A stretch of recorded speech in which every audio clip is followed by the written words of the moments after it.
Hello, everyone. My name is Dinesh Chand Sharma.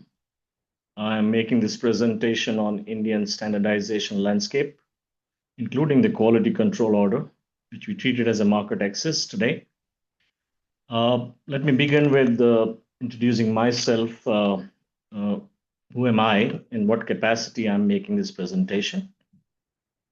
This presentation is done on behalf of SESEI. I am the SESEI, which is an acronym for Seconded European Standardisation Expert in India. This is a project, and through this project, I am the local representative of EU standardization bodies in India. This project was launched way back in January 2013. It has gone its various iterations, and currently we are in its sixth phase. It started in August 2024, and it will continue until July 2027. As the name suggests, I am the local face of European standardization community in India. This is a project of 5 partners. The major funding comes from the European Commission, and for the current phase of the project, it is DG INTPA. But the money is also contributed by European standards organizations like CEN, CENELEC, and ETSI. EFTA is also a partner for this project. So in a nutshell, there are 5 partners who conceptualize this project, and I was hired to become the SESEI. People do often ask why SESEI. The reason is India is a major trading partner for EU and EFTA countries. And more, the role of standards is increasing to gain market access. And the regulatory and standardization landscapes are becoming more complex while evolving. But it also gives an opportunity to share best practices on behalf of SESEI. And it gives us a flexibility to work together as partners. When you work as a local representative on the field of standardization, the standardization is quite wide. To have the focused approach for this phase of the project, the priority sectors and topics are aligned with EU-India TTC. TTC is a Trade and Technology Council, which is the second in its of nature, which EU established after US. So the first one was with EU-US TTC, and the second one became EU-India TTC. There are many other partnership instruments between EU and India. For example, there is a connectivity partnership, which is aligned with the Global Gateway. So from these different partnership instruments, we pick out these topics. And in short, there are 3 working groups under TTC. The working group 1 is focused on digitization, which covers strategic technologies, digital governance, and digital connectivity. You see the name of all these topics, which falls under this, become the topic of SESEI scope. And the second working group, which is dedicated on green and clean technologies, is also the second horizontal important topic, but anything related to green and clean technologies became a vertical topic as well as part of priority sector for SESEI. We don't stop here. There are opportunity to have more topics when they become an interest of both the partners. We call them mutual interest. And some topics have evolved in the past, like railways, ropeways, machinery safety, and project also takes care of the market access issues in India from a trade point of view. At the end of it, we have to help the trade.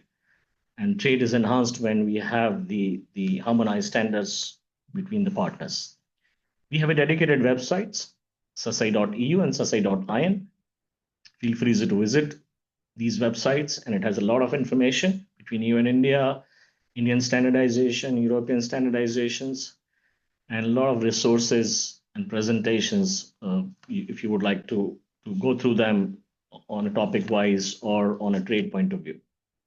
We also have a monthly newsletter, which you can subscribe by clicking this link or visiting the website. We produce one monthly newsletter for European audience, where we consolidate the news from India and give it to our European audience. And we have one newsletter for India, where we consolidate the news related to the priority sectors from EU and give it to our Indian audience. Today, we have a database of around 3,000 plus cumulatively for both EU and India, and we use that to distribute these newsletters monthly, both the sides. With that as brief about me and my work in India, let me begin my presentation to share with you the Indian standardization landscape. To, to share it with you all, there are four major standardization bodies in India. The major, which is a national standard body, is called Bureau of Indian Standards, BIS. The second, Telecommunications Standard Development Society for India, TSDSI, which you can see it as an equivalent to ETSI in India, and the BIS is equivalent to CEN and CENELEC in India. But we also have a Telecommunication Engineering Center, which is a government administrative body under the Ministry of Communication and Department of Telecom. We call it TEC. And the fourth is Automotive Research Association of India, which basically works for global technical regulations in line with the UN Working Party 29. So these are the four major organizations in India representing standards activities. If you see these four organizations from a global perspective, as we all know, let me just put a pointer. As we all know, there are ISO, IEC, and ITU. These are the three major global standard development organizations. And if you see left-hand side, we have CEN, which is closely connected with ISO through Vienna Agreement. Then you have a CENELEC, which through Frankfurt Agreement is closely knitted with IEC. ETSI has an MOU with ITU, as well as an agreement on radio communication with ITUR. And they work on information and communication technologies. Yes, when we talk about telecommunication standards, we have a third generation partnership project, which is a global initiative who sets these standards for all the generations of the technologies, starting with 2G GSM and now 5G, and they have already started working on 6G. When we talk about machine to machine and IoT, we have 1M2M, which is a similar partnership project like 3GPP.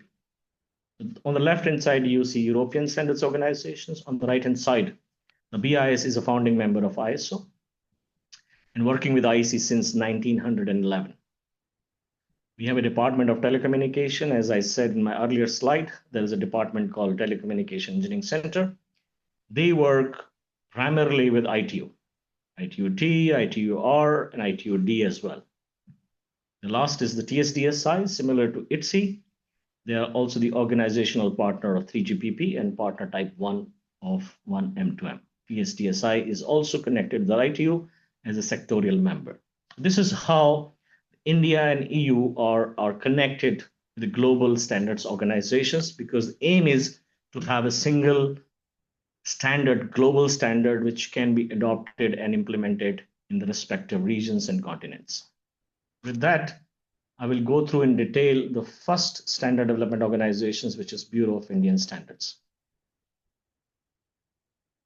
If we talk about Bureau of Indian Standard, it's a national standard body of India, driven by an act which was last updated in 2016. We call it BIS Act 2016. If we go in line with that act, the core activities of BIS is standards formulation. They also take care of the confirmatory assessment, testing and certifications, and they also have a department to take care of the training.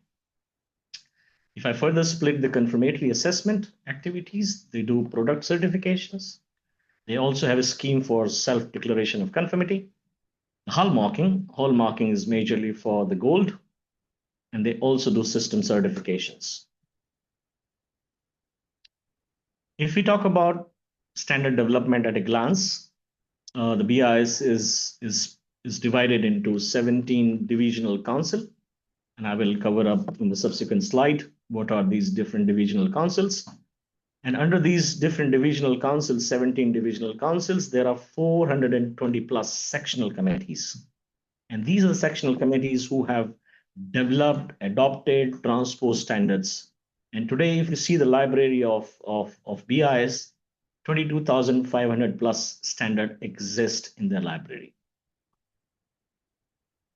As I said earlier, the 17 divisional councils and 420 sectional committees, these divisional councils are dedicated for different topics, As you see on the screen, the civil, the chemical, electronics, information technologies, electrotechnical, which is IEC related topics, environment and ecology, food and agriculture, management system, mechanical engineering, medical equipment and hospital planning, metallurgical engineering, petroleum, coal, and related products, production and general engineering, textile, transport engineering, water resources. And there are two more which was created in recent years, services sectors. Even for services, they have created a dedicated divisional council to develop standards in the areas of services. Ayush, which is an Ayurveda, which is an Indian medicine, and for that also they have a dedicated divisional council to frame standards for Ayurveda medicines. Some new initiative by BIS. As BIS has been, as I said, they came out with the Act in 2016. After the Act, they have taken various new initiatives to be closely knitted and working with the global organizations so that they have global standards adopted in India for the success of the Make in India program, for example, so that they can develop a product which is based on a standard, which is a global standard, so that they don't have a domestic market, but the export market as well. We work very closely with them. So new initiative, Standard National Action Plan, we call it SNAP. It is developed for 5 years. The last SNAP was developed in 2022, and it remained valid until 2027. It basically sets a list of actions that would enable BIs to help meet the objective of making standardization process efficient, increase awareness and implementation of standards, increasing participation and involvement in national and international standardization, and ensure harmonious standardization activities in the country. Then they also took an initiative to create BIS standardization chairs in premier technical and educational institutes. There are many technical and educational institutes which are funded by the Government of India, and the BIS decided to create chairs of these chairs from these institutes so that they actively participate, bring their research forward, and standardize their research. So BIS entered into various MOUs with these premier technical institutions of the country to develop collaborative activities in the field of standardization and confirmatory assessment. They've even appointed a standardization chairs in these institutes. The purpose is to provide leadership in coordinating R&D efforts by these institutes towards development of standards in new and emerging technologies, and undertaking review of existing Indian standards involving thorough analysis of technical development. The third initiative is institutionalization of annual work program.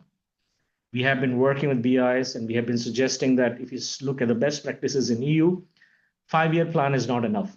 You need to have an annual work program for standardization. So this particular annual work program has started since last 1 year, and the current for this year the work is in progress. But again, the purpose is to broaden the base of the stakeholders' participation in formulation and review of standards. BIs now closely work with government ministries and premier industry association to provide an annual work program for standardization of BIs, while addressing the product, processes, system, services on which BIs need to formulate or revise Indian standards. The fourth initiative is mapping of standards against missions, program, and scheme of government. This was initiated because there were various missions government was coming up. You could call it mission or program or schemes, but they were not closely knitted with these standardization activities. So this was taken up by the BIs that let's start mapping. So if any of the mission is launched, we need to make sure that the mission has linkages with the standardization, with Indian standards. So today you can visit their website and you can find out on that particular mission which particular standards are applicable. If I continue on these new initiatives, they also come up strengthening these standardization cells as an institutional mechanism. What it means, standardization cells were created in industry association. So there are various industry association. There are some sectorial association. There are some non-sectoral industry associations. So to bring the industry through this industry association, this initiative was launched so that we have more and more participation. Scientific organizations come forward through these associations. Domain experts come forward and participate in areas of standardization. Then it was realized in India that the SDGs, the UN SDGs, are important. To achieve those SDGs targets, it is very important that they should be aligned with these standards. And once they align with these standards, it is easy for it to get implemented. So BIS also aligned and transforming the way the standards are formulated and making concerted efforts through experts to ensure that the sustainability dimension to the Indian standard is deeply ingrained. Call it like SDGs by design or sustainability by design in EU. The same efforts have been done in India by BIS. On top of it, they also came out with a scheme of recognizing the other SDOs. So if BIS is a national standard development organization, have a national recognition, there could be a sectorial SDOs, there could be other SDOs. To recognize them, they launched a scheme. And the purpose was one nation, one standard vision. We should have for all over India only single standard applicable. And for that, they came out with a scheme. And for example, Indian Railway, which has a RDSO, which is called Research, Design, and Standard Organization under Ministry of Railway, they applied for this recognition and they became the first SDO to be recognized under the scheme of One Nation, One Standard Mission. But they continue, they have also to simplify the accessibility of standards, certifications, trainings, know about BIS. They created some memes and rails, and they consolidated all of the through an app which is available for Android as well as for iOS. There is an app called BIS Care app. The purpose is simple, to have the control in the hands of the consumer. The consumer is well aware of it, that what's happening and which standard applies for which particular product category. Not only consumer, even the developers, even the certification bodies, and if they have a need to have a training, everything is available through this BIS Care app. BIS awareness program. I mean, we all understand that the awareness is a problem. Even in EU, like the way we program education about standardization. So to make this awareness more and more reachable, more and more awareness is done in the country. They came out with this BIS awareness program about standards, and under which they come out with an initiative called On the Road to Excellence. This was created for technical committee members, under which new lecture series were developed on the road to excellence for esteemed technical committee members. The purpose is to provide insight into the process and the reforms being undertaken at BIS. The second initiative under awareness is the Manak Manthan, and this was created exclusively for industry association. And these programs are conducted to promote standardization, product certification, management system certifications, and other BIS activities among the industries through these industry associations. For academia, they come out with an initiative called Let Us Talk About Standards. And these programs are organized for students, faculties of schools and colleges to teach them about concepts and benefit of standardization. And the last, not the least, is the nationwide sensitization workshops created for village people. We call it Gram Panchayat. And under Gram Panchayat, there are presidents and secretaries. The purpose was to make them aware of the culture of standardization and benefit of using products conforming to Indian standards among the rural people through these presidents and secretaries in the rural India. BIS also revamped its website and standards portal. It continues. It was an old website, so they came out with new website showcasing the core of activities, content management system. So it's been simplified. The portal has been simplified, And dedicatedly, there is a standards portal, which is an online resource to provide updated information on India's quality infrastructure, comprising prevailing systems for standardization, regulation, confirmatory assessment, and the support activities. Even website has been simplified, it's more accessible and more usable now. With that, as a new initiative, as I said in my earlier slide, the BIS is very closely knitted with ISO and IC. But to briefly share with you, they're the founding member of ISO, and they are participating as a participating member of 547 committees of ISO, and they're observer member in 150 committees. So overall, 760 plus minus, they are actively participating. India also holds the secretariat of 11 ISO committees and the convenership of 21 ISO working group. India is also a member of ISO Technical Management Board. As far as IC is concerned, they are representing India since 1911. And before BIS was established through an act, there used to be an Indian National Committee, and they became the first member of IC in 1911. And after the independence in 1947, the act was passed and INC became a Bureau of Indian Standards.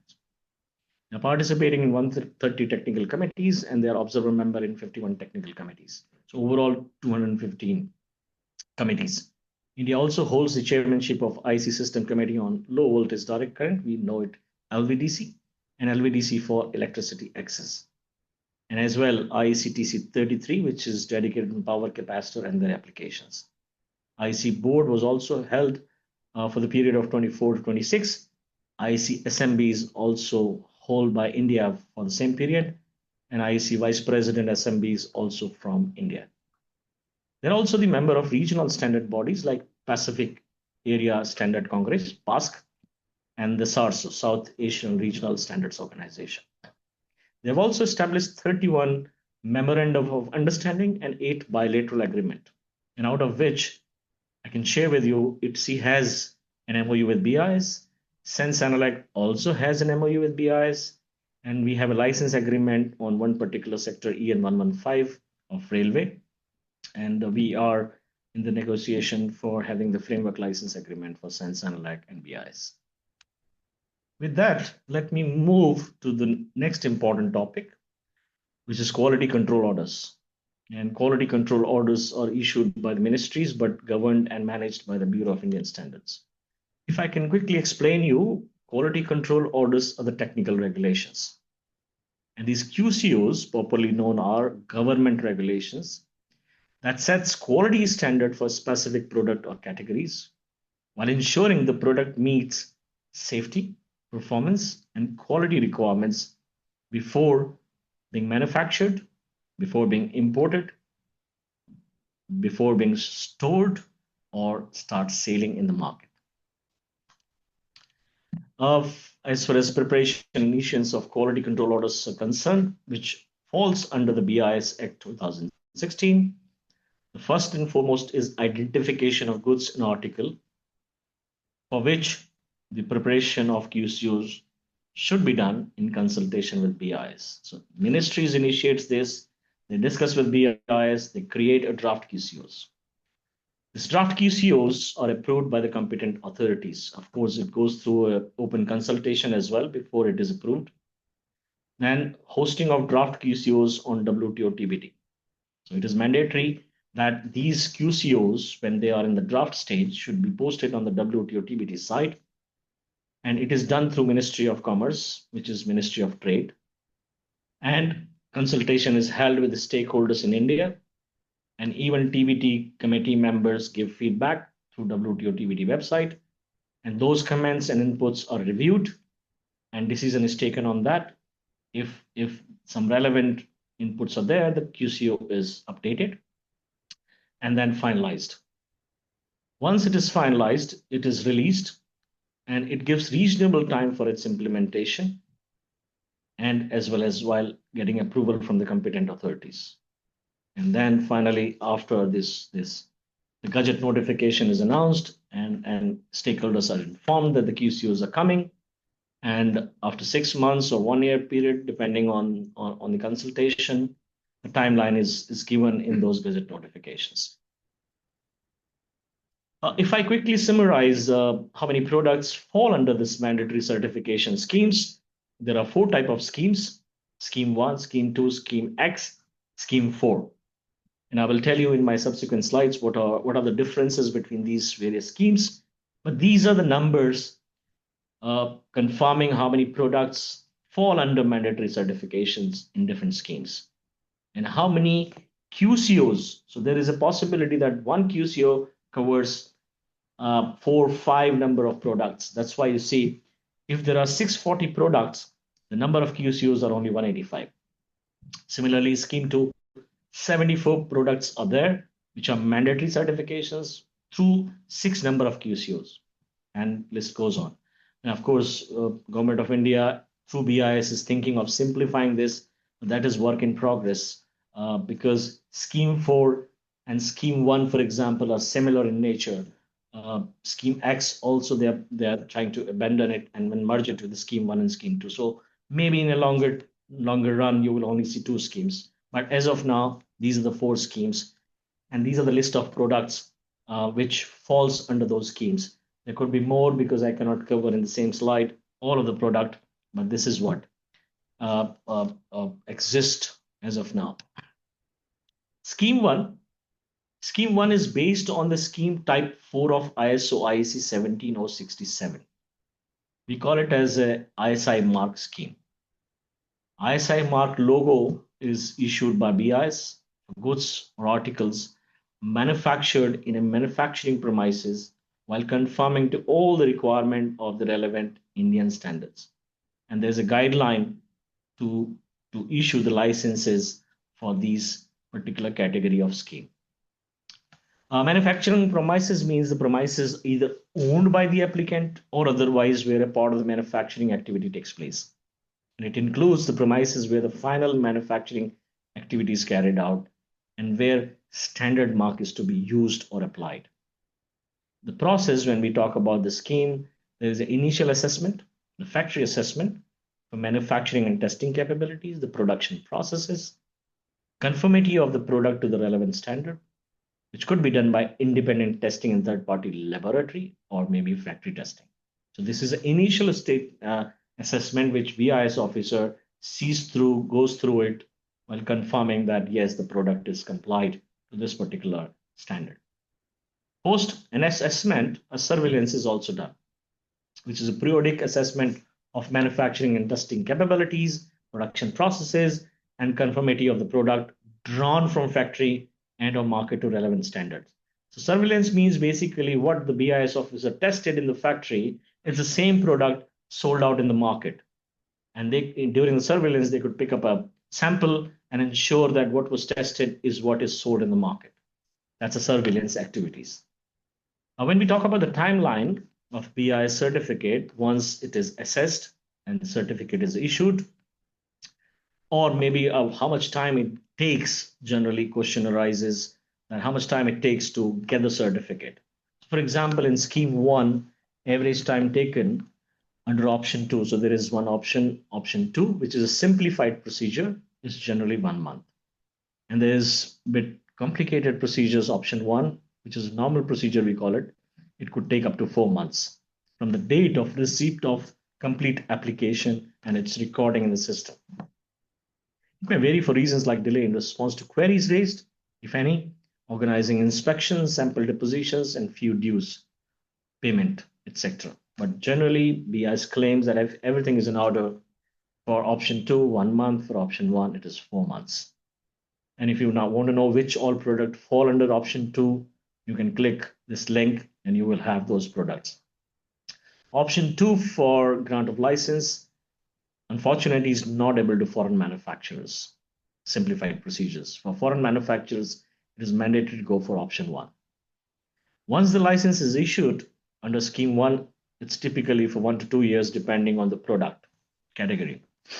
However, it can be renewed for a period of 1 to 5 years, depending on the product and the circumstances. This is Scheme 1. Then you have a Scheme 2. which is a simplified scheme. We call it as a compulsory registration scheme. Of course, it is based on earlier scheme, type 2 of ISO IEC 17067, and it is a simplified version of it. There is a new logo which BI has created to use or apply through this registration based on self-declaration of conformity for goods or article manufactured in a manufacturing premises while conforming to all the requirement of the relevant Indian standard. It's a definition of manufacturing premises. So in this particular scheme, there is no factory visit by the BIS officer. And the manufacturer has to get the product tested by the third-party lab, take the results, upload it to the portal, and once it is uploaded, the BIS officer reviews the results, test results, and if he finds everything in order, online a registration mark is issued, and the companies use that registration mark to apply on their product. The product is free to go in the market. Timeline is again typically 1 to 2 years, and it can be renewed for 1 to 5 years. Then you have Scheme 4. It's grant of certificate of conformity. So it's a bit different. That was grant of license, Scheme 1, and this is grant of certificate of conformity. Again, granted by Bureau for goods and article manufactured in manufacturing premises conforming to requirement standard, but for which particular category guidelines is available. Manufacturing premises definition stays the same, and the initial assessment involves the factory visit and the conformity of the product to relevant standard. Surveillance is also there for this particular product. Scheme X, it's a submission of certification application by the manufacturers to license to use BIS mark or certificate of conformity. It's a desk evaluation of technical files submitted with the application, inspection and evaluation through visits, conformance to specified requirement, establishment of EBITDAs, and then once everything is in order, it is issued. It is for longer durations, 3 to 6 years, and renewed for 3 to 6 years as well. COC for one-time production with no renewal. Also there as well, option depending on what particular product we're talking about. Scheme X notification and procedural guidance are available on the BIS website. These are the 4 schemes which I could explain in details. If you need more information, you can visit me, and my contact details are at the end of this presentation. They do have foreign manufacturer certification schemes. So if any of the exporter to India, if they want to get through this scheme, they can apply for it. So these are the details for that particular category. Yes, of course, it is not available for all the product categories. It excludes the electronics and IT products, but for other products, you can attempt to have the licenses in your factory when you're not manufacturing in the country. They do also have a laboratory recognition scheme. So if any of the laboratory would like to have the capability of testing and certifying product and services based on the Indian standards, they can apply for this recognition. And these are the details. There are some listed BIS recognized laboratories, and there's some specialized labs, other labs, which are being utilized by BIS. And BIS itself, they own the few of the labs, and they have 8 labs all around the country. And these are the list of those. So basically, if any of the foreign company wants to set up testing capabilities in the country, they should get this recognition from the BIS.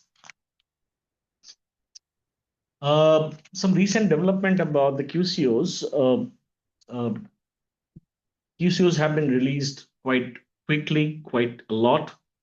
The trading partners raised a complaint about the QCO procedures, the timeline, and the problems they were facing. SESEI worked with an agency who was tasked by the government to find out how they can improve the QCOs for which complaints have been raised. And this agency come out with 10 suggestions. And these suggestions are listed there, but at the end of it, these are the suggestions which will help improve the QCOs in the country. These suggestions were taken positively. The interministerial group were set up to assess the quality control orders, and new QCOs were stopped. And it was instructed that any new framework will require all ministries and departments to obtain IMG recommendations, interministerial group recommendations, before notifying any new QCOs. Second positive development. And the third is there are many areas where government has realized that they should resign or revoke or stop the QCOs. And these are the areas where India has decided to withdraw these notifications and make the import easy in the country. The chemical, the textile, the packaging, and the medical devices. They have been withdrawing the controversial QCOs. So while QCO is good for quality infrastructure, safety, and security, but then QCOs were getting issued too quick, too fast, without realizing the commercial impact of it. And when trading partner raise it as a concern, they have started withdrawing it if it is possible to withdraw it. That was all about BIS, which is of interest to CEN CENELEC. But as I'm tasked to cover the Indian standardization landscape, so let me quickly, briefly tell you about the other standards organization as well. So first and foremost is the Telecommunication Engineering Center, which is government administration, comes under the Department of Telecom, Ministry of Communication, and they also act as a national standard body, but limited to the telecom sector. They have different functions, but they majorly work and interact with the ITU. And ITU-R for spectrum, ITU-T for technical requirements, and they also closely work with the ETSI, APT, ITU, etc. They also work very closely with TSDSI, which is its equivalent in our country. They have various regional centers in the country. They are also capable of doing testing and certification of telecom products. They also define the generic requirement and interface requirements when any procurement happen for the government telecom network for equipment and services, and to ensure that interoperability is in place. These are the various topics and divisions at TEC. You can see 6G, access labs, administration, convergence, fixed network, future network, telecom security, mobile technologies, MTCTE, which is a mandatory testing and certification of telecom equipment. So they have divided various departments to take care of different topics. And as I said, TEC is also responsible for confirmatory assessment activities and has been appointed as a designated authority for telecom equipment. Machine-to-machine working group at TEC have released various technical reports. We have been working with them while they were producing these technical reports to share what's happening on those different topics, including machine-to-machine in Europe. They have a standardization guide, which is available here, which is actually based on ISO IEC Guide 21, Part 1, for adoption of standard of TSDSI and international standard bodies into the national standards. This guide covers all needed, TEC will adopt standards after wide public consultation process instead of its ratification simply. And if standards are adopted by TEC, they become a national standard. They remain voluntary unless and until made mandatory by its use and in reference to the regulation or the government directive. Adoption could run in parallel during standard development phase where TEC is participating in the standard development, or maybe after the publication of standard by TSDSI. So effectively, TSDSI, which is its equivalent in India, they work very closely with 3GPP and 1M2M. They have the authority to transpose these 3GPP and 1M2M standards in India, transpose. And once it is transposed, the package is given to TEC. TEC does an open consultation for X number of days. And if there are no comments, these transposed standards by TSDSI becomes the national standards. And that's how they function. To do this adoption process, they have different committees. They have a Telecom Standard Advisory Committee, Consultative Committee, task force, and depending on the purpose, these committees come and play a role. IPR also shall not be a subject matter of adoption. So they have clearly mentioned as part of this guide. If after adoption of TSDSI, any other STO standards by TEC, the global standard body like ITU, etc., except adopt a revised amended version of the parent international standard, and TEC may adopt those revised and amended version directly without going through the lengthy process.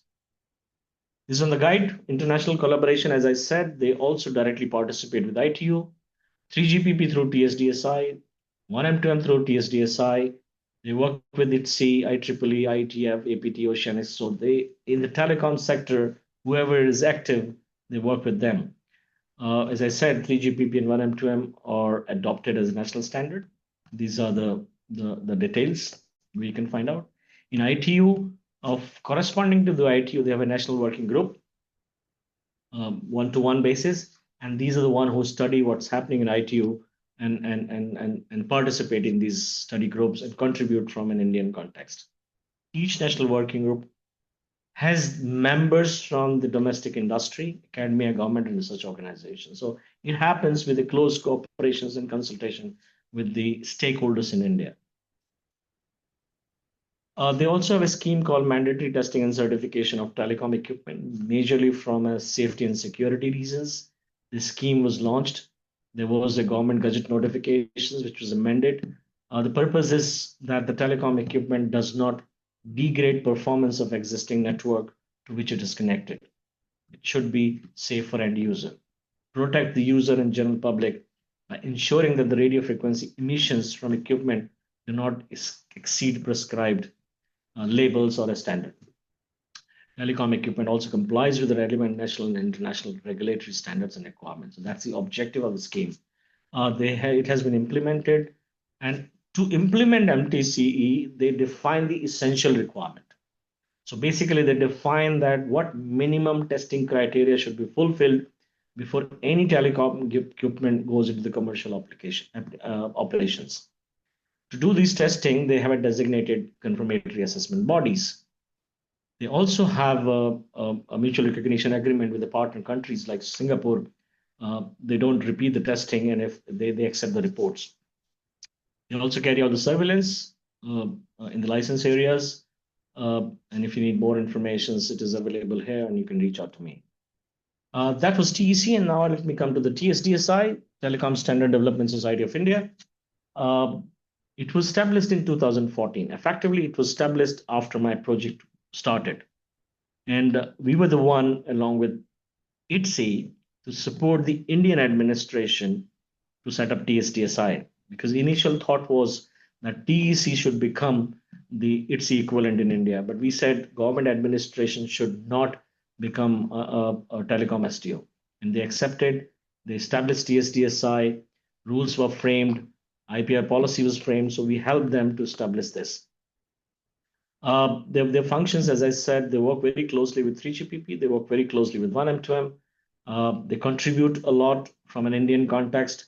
They take Indian requirement to global organizations. They're transparent, open to all member process, making standards, creating safeguarding related IPRs to create standard-based manufacturing expertise in the country, provide guidance and leadership to other developing countries as well in the SAARC nations. Aligned with the 3GPP, they have created two working groups or study groups, one called Study Group Networks and second called Study Group on Services and Solutions. Study Group Network focus on spectrum studies, 5G, 6G, enhancement, open system, broadcast, wireless backhaul, while Services and Solutions focus on security, trust, privacy, data protection, application and service layer standards, artificial intelligence, machine learning, smart infra, critical communications, cloud, and IT. This is how they have created two study groups. And then under each study group, there are various working groups. And in the various working groups, the formal process of new item for proposal is proposed. If consensus are built, the work starts, and the work is contributed back to the global 3GPP or 1M2M. They release a standardization roadmap for every 3 years. And right now they're creating one for 2026 and 2028. And they define which topics they will work under each of the major topic: 6G, applications vertical, non-terrestrial network, intelligent transport system, quantum communications. So they define subtopics of these broader topics. They also internationally collaborate and connected very closely. They had a letter of intent after establishment with ARAI Japan, ATIS US, CCSA China, and TTC Japan. And they also signed a cooperation agreement with ETSI, Open Connectivity Foundation. They also have an MOU with 6GI, American ATSC for broadcasting, Global Certification Forum, IEEE SA, and you name the organization. So they're closely knitted in the world with various MOUs and the cooperation agreements. They're a member of ITU, as I said. They're actively contributing to Study Group 5 and Study Group 15. They're also active in focus group on machine learning, 5G, and the autonomous network. They're the organizational partner for 3GPP, and TSDSI has transposed 3GPP specification. I mean, almost around 428 documents have been transposed in India, which became a national standard through TEC. TSDSI had also built 5GI standards for rural India, which was finally merged with 3GPP, and it became a part of Release 17 new radio specifications. They are partner type 1 for 1M2M, and they have also transposed 1M2M specification in the country. The constituent SDO of global standards collaboration as well. With that, the last organizations in the country is Automotive Research Association of India. They set up the global technical regulations, but they work very closely with UN Working Party 29. It was established in 1966 and is the leading automotive R&D organization as well, which was set up by the automotive industry with Government of India. It works in harmony with its member, customer, and government, provide even services and expertise in the area of engineering services, certification and standardization, research development, technology development, and the knowledge initiatives.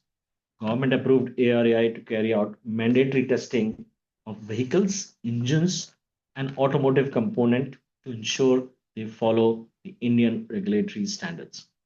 It's a certified body by 9001, 14001, 27001, and even 45001, and is also accredited on its testing and calibration scope as per 17025 of ISO-IC, which was done by Quality Council of India, National Accreditation Board of Board Laboratories. It has 6 group, we call it working groups, which are aligned with UNEC Working Party 29, focusing on pollutions and energy, general safety provisions, brakes and running gear, light and lighting signal, noise, passive safety. They have published 290 plus standards. They're recognized by the international certification authorities of Singapore, Netherlands, and Australia, carrying out tests as per their standards and regulations.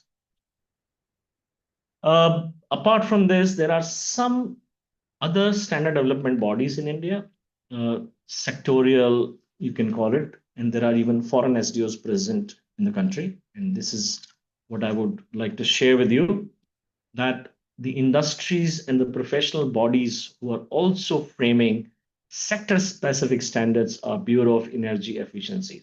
You see on a product, the 3-star, 4-star, 5-star labels from an energy efficiency point of view. We have a dedicated body called Bureau of Energy Efficiency. Similarly, for environmental related, there is a Central Pollution Control Board. There's also an Export Inspection Council of India, which is established under Ministry of Commerce. You have a Quality Council of India as well. Then you have a STQC, which is Standardization Testing and Quality Certification Directorate under Ministry of Electronic and IT.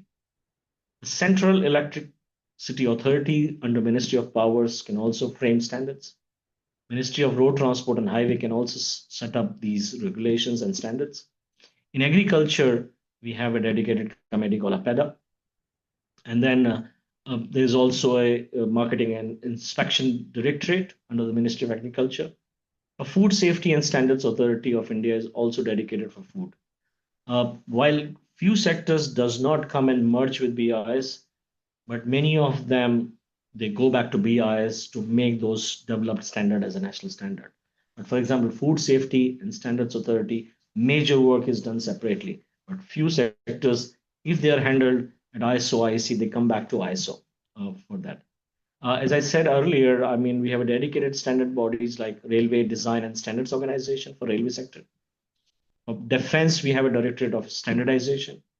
And then for steel also, we have an interplant standardization in steel industry. There are other key actors which influence the standard development. For example, ministries. Ministries also plays a very key role contributing to standards activities. They ask the BIS with an initial idea what they're looking from the legislations, which should be supported through a standard. So ministries play a very big role. Industry associations play a very big role in India because they bring the industry, they are the voice of industry, and they also participate in these standards activities in the country. And then finally is research institution and academia.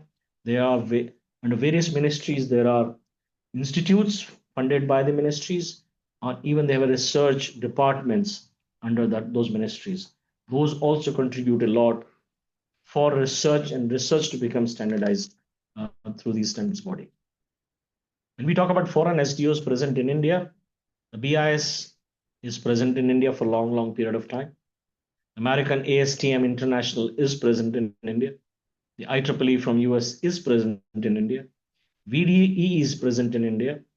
We have a PMI ANSI American is present in India.